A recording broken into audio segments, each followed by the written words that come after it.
সুপ্রিয় দর্শক, আসসালামু আলাইকুম। আমি রাজিবুল ইসলাম। আজ আপনাদেরকে আমি দেখাবো Anwar Khan modern medical college hospital. Anwar Khan modern medical college hospital আমি আপনাদেরকে ঘুরে দেখাবো।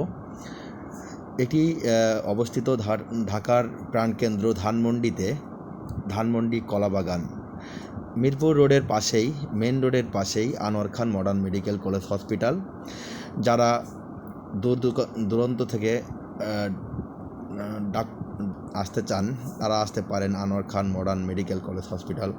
ধন্য প্রফেসর বৃন্দ রয়েছেন। প্রথমে আমরা Anwar Khan modern medical college হসপিটালে প্রবেশ করলাম।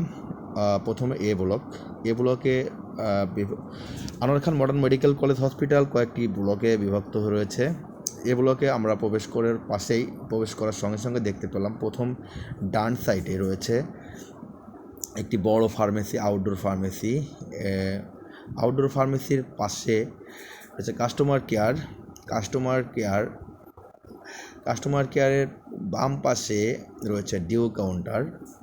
এরপর আমরা চলে যাচ্ছি এ ব্লক শেষ করে বি ব্লকের বাম সাইডে রয়েছে ইমার্জেন্সি কাউন্টার।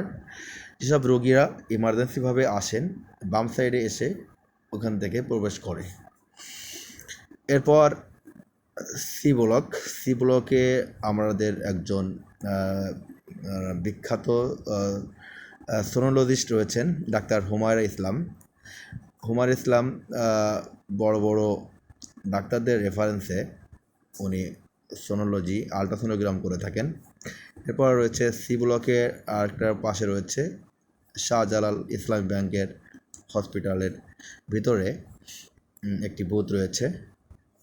এরপর আসি ডি ব্লকের বাম পাশে রয়েছে ইনডোর ফার্মেসি, ডান পাশে রয়েছে হসপিটালের কাউন্টারগুলা। এখান থেকে রিসিট কেটে রোগী ইনভেস্টিগেশন করে থাকে।